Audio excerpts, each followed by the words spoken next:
안녕하세요. 저는 강남의 한 모퉁이에 있는 작은 타투 숍을 운영하고 있는 올해 34살 한결입니다. 제가 하는 일은 단순히 그림을 새기는 게 아닙니다. 한 땀 한 땀 바늘 끝에 혼을 담아 사람들의 이야기를 새겨드리는 거예요. 타투를 받으러 오는 분들을 보면 다들 각자의 상처와 꿈을 안고 계시더라고요. 저는 그런 마음들을 이해하려고 노력했습니다. 하지만 현실은 냉정했어요. 아무리 작품성을 인정받아도 월세와 생활비가 만만치 않았거든요. 특히 소연이와 함께 살면서 다솜이까지 책임져야 하니까 부담이 컸죠. 소연이는 이혼 후 홀로 다솜이를 키우고 있었는데 저와 만나면서 우리는 진짜 가족이 되었습니다. 다솜이는 제게 아빠라고 부르지는 않지만 저를 믿고 따라주는 게 느껴졌어요. 어느 날 다솜이가 저에게 말했습니다. 오빠, 저 미술 유학하고 싶어요. 그 아이의 눈이 반짝이는 걸 보니 뭔가 뭉클했어요. 하지만 동시에 걱정이 밀려왔죠. 유학비가 얼마나 드는지 알고 있었거든요. 제 수입으로는 턱없이 부족했습니다. 그날 밤 작업실에서 혼자 앉아 있었어요. 벽에 걸린 제 작품들을 바라보면서 생각했죠. 내 자부심만으로 이 아이들을 지킬 수 있을까? 예술가의 철학도 좋지만 현실적으로 돈이 없으면 아무것도 할 수 없다는 걸 뼈저리게 느꼈습니다. 소연이는 늘 괜찮다고 말했지만 저는 알고 있었어요. 소연이가 밤늦게 부업을 하는 걸 봤거든요. 다솜이 학원비며 생활비까지 감당하려니 얼마나 힘들겠어요. 제가 더 벌어야 했습니다. 하지만 어떻게 해야 할지 막막했죠. 그러던 중 오랜 친구 민준이가 찾아왔어요. 민준이는 저와는 다른 타입이었습니다. 사업 수완이 좋고 세련된 모습이었죠.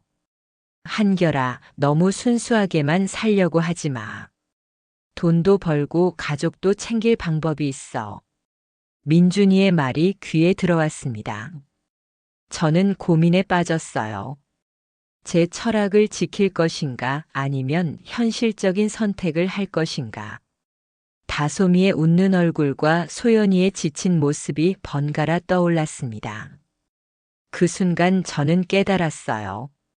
자부심도 중요하지만 사랑하는 사람들을 지키는 게 더 중요하다는 걸 말이죠. 민준이가 제안한 건 처음에는 단순해 보였습니다. VIP 고객들을 소개해 주겠다는 거였어요. 이분들은 일반적인 꽃이나 나비 같은 타투가 아니라 특별한 의미가 담긴 문신을 원한다고 했죠. 민준이는 한 번에 받는 돈이 일반 타투의 10배는 된다고 말했습니다. 처음 그 고객을 만났을 때 뭔가 이상했어요. 40대 남성이었는데 온몸에 흉터가 있었고 눈빛이 날카로웠거든요. 그분이 원한 건 등 전체에 새길 용 문신이었습니다. 하지만 그냥 용이 아니라 특별한 기호와 숫자가 들어간 복잡한 디자인이었어요. 이런 거 처음 보시죠? 저희 조직에서는 계급과 서열을 이렇게 표현합니다. 그분의 말에 제 등골이 서늘해졌어요. 조직이라는 단어가 무슨 의미인지 대충 짐작할 수 있었거든요. 저는 즉시 거절하려 했습니다. 죄송하지만 저는 그런 종류의 작업은 하지 않습니다. 제가 단호하게 말했죠. 하지만 그분은 미소를 지으며 봉투 하나를 내밀었어요. 안에는 현금 500만 원이 들어 있었습니다. 한 번 작업에 이 정도 금액이라니 믿기지 않았어요. 민준이가 제 어깨를 두드리며 말했습니다. 한결아, 내가 생각하는 것보다 단순해.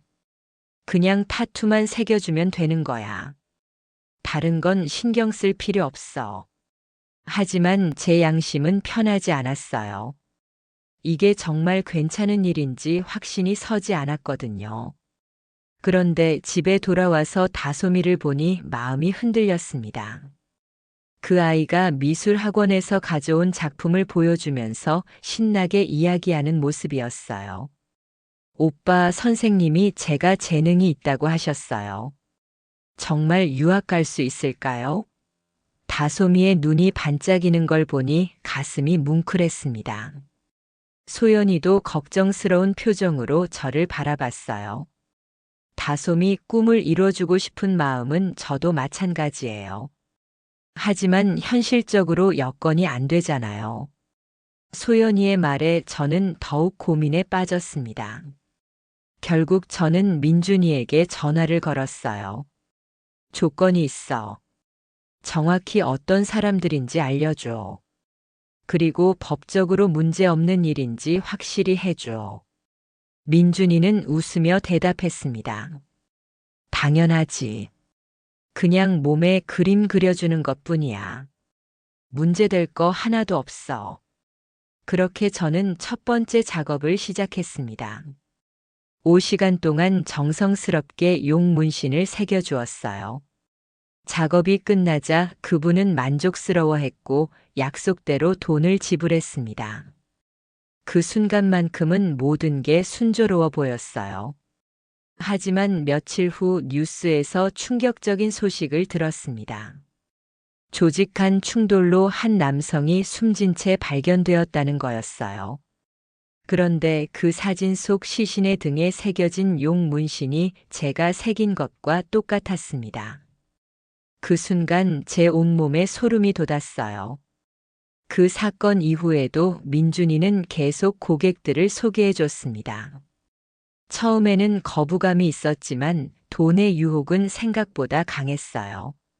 한 달에 몇 번 작업만 해도 평소 수입의 몇 배가 들어왔거든요. 점점 더 많은 조직원들이 제 타투숍을 찾아왔습니다. 이상한 건 그들이 모두 비슷한 문신을 원한다는 거였어요. 용, 호랑이, 독수리 같은 맹수들이었지만 각각 다른 기호와 숫자가 새겨졌죠. 나중에 알고 보니 이게 조직 내에서의 서열과 담당 구역을 나타내는 표시였습니다. 저는 모르는 사이에 그들의 신분증 역할을 해주고 있었던 거예요. 돈이 들어오기 시작하면서 생활이 달라졌습니다. 다솜이 유학 준비를 할 수 있게 되었고 소연이도 부업을 그만둘 수 있었어요. 새 아파트로 이사도 했죠. 33평 브랜드 아파트였는데 다솜이가 너무 좋아했습니다. 오빠, 정말 여기서 살아도 돼요?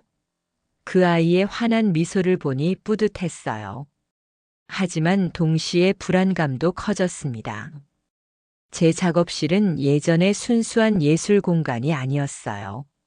무서운 사람들이 드나들고 험한 이야기들이 오갔죠. 가끔 작업 중에 그들의 대화를 엿듣게 되는데 끔찍한 내용들이었습니다. 누구를 어떻게 처리했다거나 돈을 어떻게 거뒀다거나 하는 이야기들이요. 민준이는 점점 더 큰 일을 벌이고 있었어요. 타투 외에도 다른 사업에 손을 대고 있었는데 정확히 뭘 하는지는 알려주지 않았습니다. 다만 엄청난 돈이 오간다는 건 확실했어요. 민준이의 차도 외제차로 바뀌었고 옷차림도 완전히 달라졌거든요. 어느 날 작업을 마치고 나서 민준이가 말했습니다. 한결아, 내가 새긴 문신들이 이 바닥에서 꽤 유명해졌어. 예술성도 인정받고 있고. 그 말을 들으니 복잡했어요. 제 실력을 인정받는 건 기뻤지만 그 대상이 범죄자들이라는 게 씁쓸했거든요. 그런데 정말 충격적인 일이 벌어졌습니다. 제가 문신을 새겨준 조직원이 경찰에 붙잡혔는데 그 문신이 결정적인 증거가 됐다는 거예요. 뉴스에서 그 장면을 보는 순간 머리가 하얘졌습니다. 제가 새긴 그림이 범죄 현장을 밝히는 단서가 된 거였어요. 민준이에게 따져 물었습니다. 이게 어떻게 된 거야? 너는 법적으로 문제 없다고 했잖아. 민준이는 태연하게 답했어요. 한결아, 이 바닥에서 살아남으려면 어쩔 수 없는 일이야. 너무 순진하게 생각하지 마.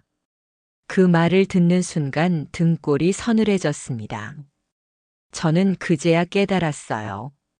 제가 발을 담근 곳이 얼마나 위험한 세계인지 말이죠. 하지만 이미 너무 깊이 들어와 버렸습니다. 빠져나가고 싶어도 쉽지 않았어요. 민준이와의 관계도 그동안 번 돈도 모든 게 얽혀 있었거든요. 그날 밤 잠이 오지 않았습니다. 다솜이와 소연이의 잠든 얼굴을 바라보며 생각했어요. 과연 이게 맞는 선택이었을까? 돈은 벌었지만 제 양심은 점점 더 무거워지고 있었습니다. 더 이상은 안 되겠다고 생각했습니다. 그동안 번 돈이면 다솜이 유학비도 충분했고 새로운 시작을 할 수 있을 정도였어요.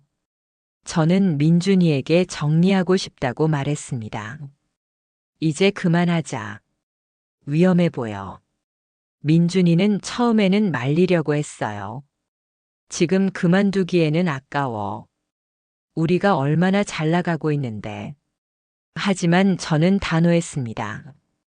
가족들을 위해서라도 깨끗하게 손을 떼고 싶었거든요. 그러자 민준이가 새로운 제안을 했어요. 그럼 마지막으로 큰 건 하나만 하자. 정말 마지막이야. 이번 일로 우리가 완전히 독립할 수 있을 정도의 돈을 벌 수 있어. 민준이의 말에 혹했습니다. 정말 마지막이라면 할 만했거든요. 민준이가 설명한 계획은 이랬어요. 새로운 타투 프랜차이즈 사업을 시작하는 거였습니다. 제 실력과 노하우 그리고 그동안 쌓은 인맥을 활용해서 정당한 사업을 펼치자는 거였어요. 들어보니 괜찮은 아이디어 같았습니다. 저는 그동안 번 돈 전부인 2억 원을 민준이에게 맡겼어요. 사업 자금으로 쓰라고 했죠. 민준이도 비슷한 금액을 투자한다고 했습니다. 이 돈으로 깨끗하게 시작하자. 우리의 맹세였어요. 계약서도 제대로 작성했습니다. 민준이가 사업을 총괄하고 저는 기술 책임자 역할을 맡기로 했어요. 몇 개월 후에는 강남에 플래그십 스토어를 오픈할 계획이었습니다. 모든 게 완벽해 보였어요. 그런데 이상한 일들이 벌어지기 시작했습니다. 민준이가 갑자기 연락이 안 되기 시작한 거예요. 처음에는 바쁜가 보다 생각했죠. 사업 준비 때문에 정신 없을 수도 있잖아요. 하지만 일주일이 지나도 연락이 없었습니다. 불안해진 저는 민준이 사무실을 찾아갔어요. 그런데 그곳은 이미 텅 비어 있었습니다. 건물 관리 사무소에서 들은 말이 충격적이었어요. 며칠 전에 계약 해지하고 이사 갔다는 거였습니다. 그 순간 머리가 하얘졌어요.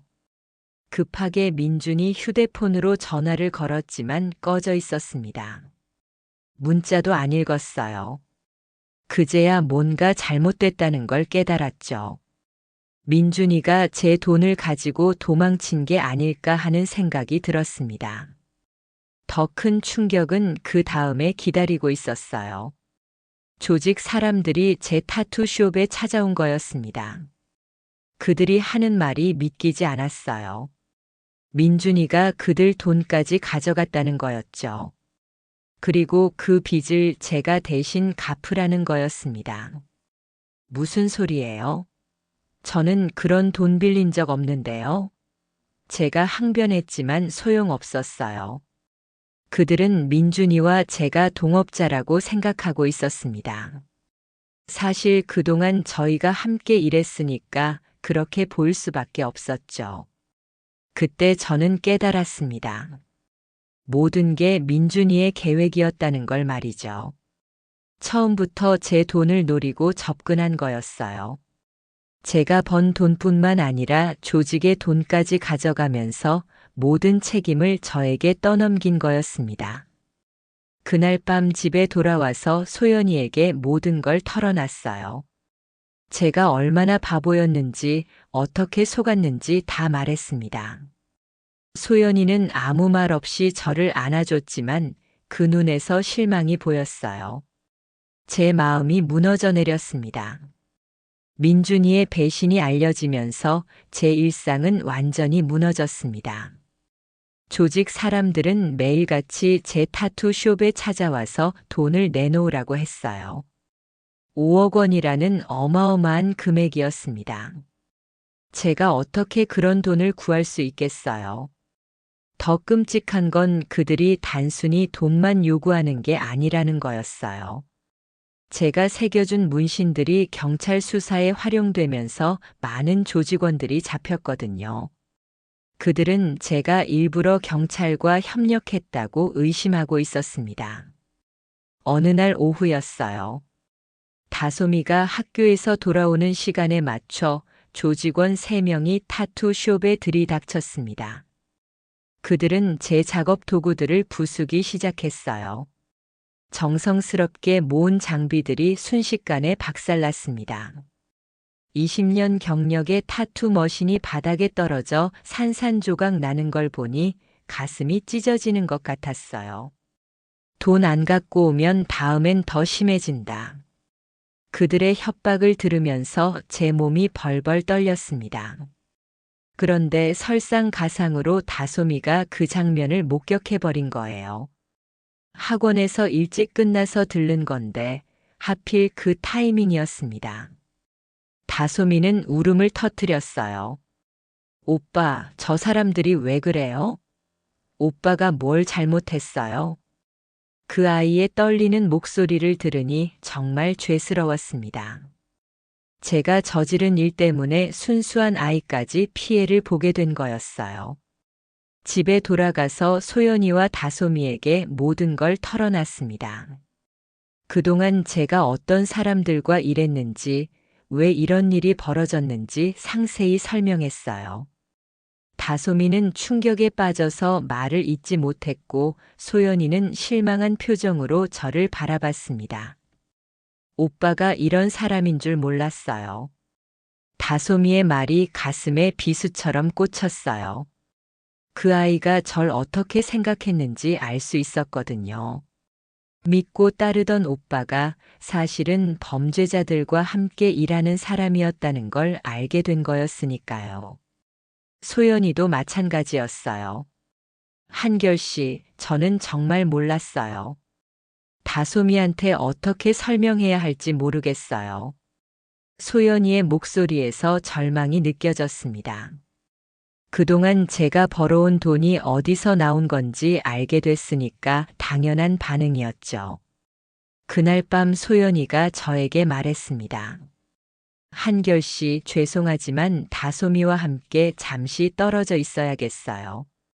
이 상황이 정리될 때까지는 연락하지 말아주세요. 그 말을 듣는 순간 세상이 무너지는 것 같았어요. 다음 날 아침 소연이와 다솜이는 짐을 꾸려서 나갔습니다. 다솜이는 마지막까지 저를 보지 않았어요. 그 아이의 실망한 뒷모습을 보니 너무 미안했습니다. 제가 저지른 일 때문에 가장 소중한 사람들을 잃게 된 거였어요. 혼자 남은 집에서 저는 며칠 동안 넋을 놓고 지냈습니다. 텅 빈 방들을 바라보면서 제가 얼마나 큰 실수를 했는지 깨달았어요. 돈을 벌려고 했던 일이 결국 모든 걸 잃게 만든 거였습니다. 조직 사람들의 협박은 계속됐어요. 하루하루가 지옥 같았습니다. 제가 사랑하는 사람들은 떠나갔고 제 인생도 완전히 망가져 버렸어요. 그때 저는 정말로 절망했습니다. 이 상황에서 어떻게 다시 일어설 수 있을지 상상도 할 수 없었거든요. 조직의 압박을 피해 저는 강북의 한 고시원으로 거처를 옮겼습니다. 6평 남짓한 작은 방이었지만 그마저도 감사했어요. 아무도 절 찾지 못하는 곳이었거든요. 그동안 살던 아파트는 당연히 포기해야 했고 타투숍도 문을 닫았습니다. 가진 건 정말 바늘 하나뿐이었어요. 휴대용 타투 머신 하나와 몇 가지 기본 도구들만 챙겨 나왔거든요.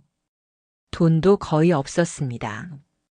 민준이가 가져간 2억 원은 물론이고 도망치느라 쓴 돈까지 합치면 통장에는 50만 원도 안 남아 있었어요.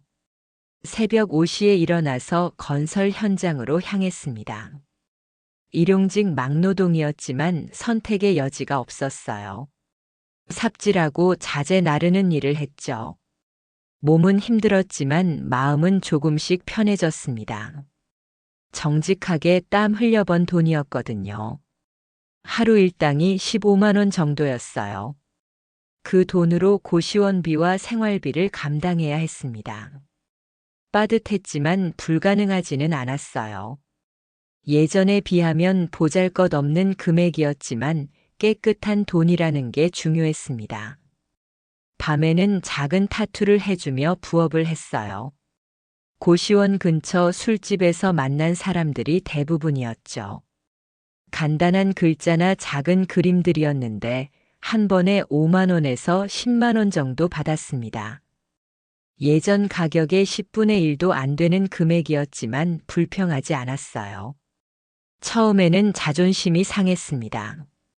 한때 VIP 고객들에게 수백만 원씩 받던 제가 이제는 몇만 원짜리 작업을 하고 있었거든요.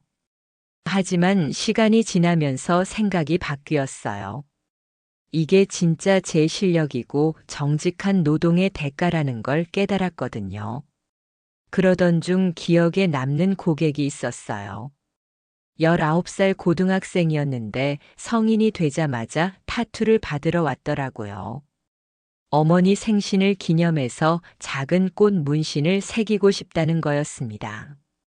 그 아이의 진심이 느껴져서 정성껏 작업해드렸어요. 작업하는 동안 그 학생이 제게 물었습니다.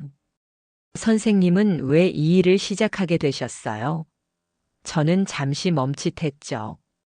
예전 같으면 돈 때문이라고 대답했을 텐데 그때는 다른 답이 나왔어요. 사람들의 소중한 추억을 몸에 새겨드리는 게 의미 있다고 생각해서. 그 말을 하면서 저 자신도 놀랐습니다. 언제부터인가 제가 돈이 아닌 다른 가치를 생각하고 있었거든요. 작은 타투였지만 그 학생이 정말 기뻐하는 모습을 보니 뿌듯했어요. 이게 진짜 보람이구나 싶었습니다. 몇 달이 지나면서 입소문이 나기 시작했어요. 가격은 저렴하지만 정성은 최고라는 평가를 받았거든요. 고시원 근처 작은 술집들에서 제 이름이 알려졌습니다. 예약도 조금씩 들어오기 시작했어요. 건설 현장에서도 인정받았습니다. 성실하게 일하는 모습을 본 현장 소장님이 저를 믿고 중요한 일을 맡겨주셨어요. 일당도 조금씩 올랐죠. 20만 원까지 받을 수 있게 되었습니다. 그렇게 6개월이 지났어요. 몸은 힘들었지만 마음은 예전보다 훨씬 가벼웠습니다. 조직 사람들의 추적도 뜸해졌고 제 새로운 일상에 적응하고 있었거든요. 무엇보다 제가 하는 일에 대해 부끄럽지 않다는 게 가장 큰 변화였어요. 어느 날 밤 고시원 옥상에서 담배를 피우며 생각했습니다. 예전에는 수백만 원을 벌어도 마음이 편하지 않았는데 지금은 하루 벌어 하루 사는 생활이지만 오히려 평온하더라고요. 돈보다 중요한 게 있다는 걸 뼈저리게 느꼈습니다. 소연이와 다솜이 생각이 안 날 수는 없었어요. 밤마다 그리웠죠.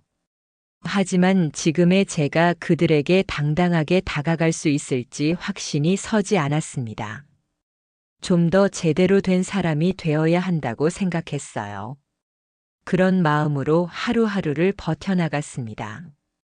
바늘 하나와 맨주먹으로 다시 시작하는 기분이었어요. 힘들었지만 절망적이지는 않았습니다.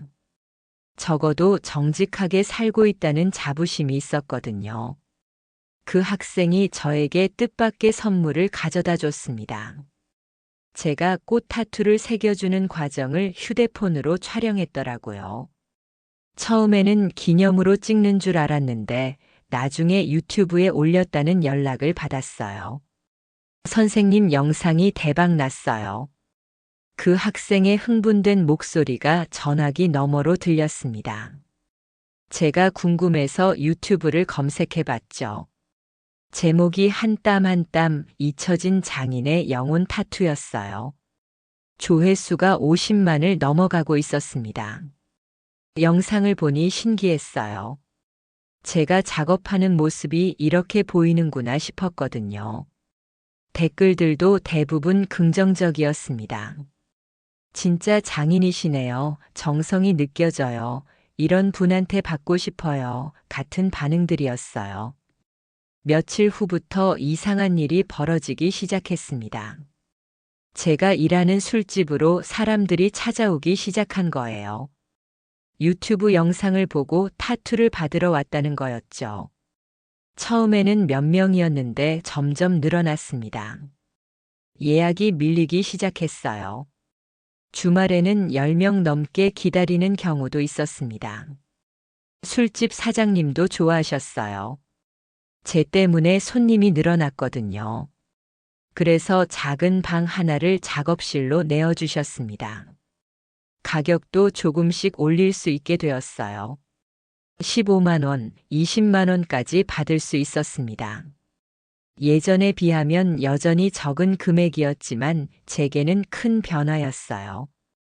건설 현장 일도 그만둘 수 있게 되었거든요. 그런데 정말 놀라운 일이 벌어졌습니다. 어느 토요일 오후였는데 익숙한 목소리가 들려왔어요. 실장님 여기 계세요? 그 목소리를 들은 순간 심장이 멈추는 줄 알았습니다. 다솜이의 목소리였거든요. 뒤돌아보니 정말 다솜이었어요. 하지만 제가 기억하는 그 아이가 아니었습니다. 완전히 성인이 된 모습이었어요. 키도 훨씬 커졌고 얼굴도 성숙해졌더라고요. 몇 년이 지났다는 걸 실감했습니다. 오빠. 다솜이가 조심스럽게 저를 불렀어요. 그 순간 가슴이 터질 것 같았습니다. 그동안 얼마나 보고 싶었는데 이렇게 다시 만나게 되다니 믿기지 않았어요. 다솜아. 저도 목이 메어서 제대로 말이 나오지 않았습니다. 그 아이도 울먹이고 있었어요. 서로 할 말이 너무 많았지만 쉽게 입이 떨어지지 않았죠. 유튜브 영상 봤어요. 오빠가 이렇게 열심히 살고 계신 줄 몰랐어요. 다솜이의 말에 부끄러웠습니다. 제가 망가뜨린 관계를 그 아이가 먼저 회복하려고 다가와 준 거였거든요. 우리 밖에서 얘기할까? 저는 조심스럽게 제안했어요. 다솜이도 고개를 끄덕였습니다. 술집을 나와서 근처 카페로 갔죠. 오랜만에 마주 앉아 이야기할 수 있게 되었습니다. 그동안 어떻게 지냈어? 제가 먼저 물었어요. 다솜이는 담담하게 대답했습니다. 엄마랑 작은 원룸에서 살고 있어요. 미술은 계속하고 있고요. 대학도 다니고 있어요. 그 아이가 씩씩하게 자란 모습을 보니 한편으로는 안심이 되면서도 미안했어요. 오빠는요? 많이 힘드셨죠? 다솜이의 질문에 저는 솔직하게 답했습니다. 힘들었어. 하지만 그 덕분에 정말 중요한 걸 깨달았어. 돈보다 소중한 게 뭔지 알게 됐거든. 다솜이는 제 손을 꼭 잡았어요. 오빠 영상 보면서 많이 생각했어요. 오빠가 진짜 바뀌신 것 같아요. 그 아이의 따뜻한 말에 눈물이 날 것 같았습니다. 그렇게 우리는 오랜 시간 이야기를 나눴어요.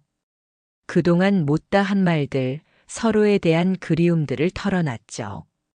마치 시간이 되돌아간 것 같았습니다. 다솜이가 웃으며 말했어요. 오빠, 이제 다시 시작할 수 있을 것 같아요. 그 말을 들으니 정말 희망이 보이는 것 같았습니다. 다솜이와의 재회 이후 저희는 자주 만나게 되었습니다. 그 아이는 주말마다 제 작업실에 놀러 왔어요. 예전처럼 편안한 사이는 아니었지만 조금씩 관계가 회복되고 있었죠. 함께 있으면 마치 시간이 멈춘 것 같았습니다. 어느 날 다솜이가 조심스럽게 물었습니다. 오빠, 엄마 얘기해도 될까요?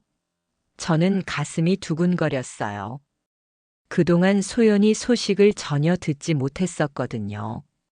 어떻게 지내시는지 너무 궁금했습니다. 하지만 동시에 두렵기도 했어요. 엄마가 많이 아프세요. 다솜이의 말에 제 머리가 하얘졌어요. 무슨 병이야? 급하게 물었죠. 다솜이는 눈물을 글썽이며 대답했습니다. 간암이에요. 이미 많이 진행됐대요. 의사 선생님이 시간이 얼마 남지 않았다고 하셨어요. 그 순간 세상이 무너지는 것 같았어요. 소연이가 아프다니, 그것도 그렇게 심각한 병이라니 믿기지 않았습니다. 제 손이 부들부들 떨렸어요. 저는 즉시 병원에 가자고 했지만 다솜이가 말렸어요. 엄마가 아직은 오빠를 만나고 싶어 하지 않으세요. 오빠한테 부담 주기 싫어하시는 것 같아요. 다솜이의 말에 가슴이 찢어지는 것 같았습니다. 이런 상황에서도 저를 배려하는 소연이가 너무 고마우면서도 미안했어요. 제가 얼마나 큰 상처를 줬는지 느껴졌거든요. 그날부터 저는 미쳐버릴 것 같았습니다. 소연이를 보고 싶었지만 직접 찾아갈 용기가 나지 않았어요. 다솜이를 통해서만 소식을 들을 수 있었죠. 항암 치료 때문에 많이 힘들어 하신다는 이야기를 들으니 제 마음도 너무 아팠습니다. 밤마다 잠을 이룰 수가 없었어요. 몇 주가 지난 후 다솜이가 충격적인 이야기를 해줬어요. 사실 엄마가 그때 오빠를 떠난 진짜 이유가 따로 있어요. 그 말을 듣는 순간 심장이 멈추는 줄 알았습니다. 무슨 소리인지 이해할 수 없었거든요.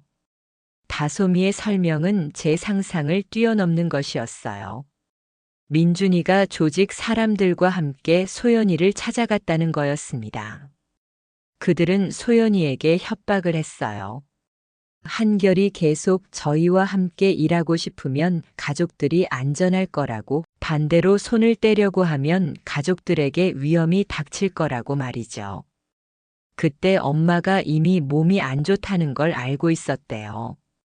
정밀 검사를 받으려던 참이었는데 갑자기 그런 일이 벌어진 거죠. 다솜이의 말을 들으니 그때 상황이 이해되기 시작했습니다.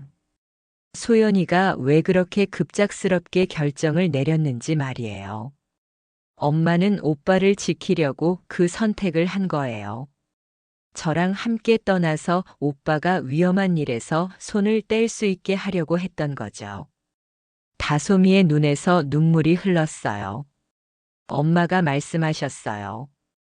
한결 오빠가 범죄에 더 깊이 빠지기 전에 막아야 한다고요. 저도 울음을 참을 수 없었습니다. 모든 진실을 알고 나니 후회가 밀려왔어요.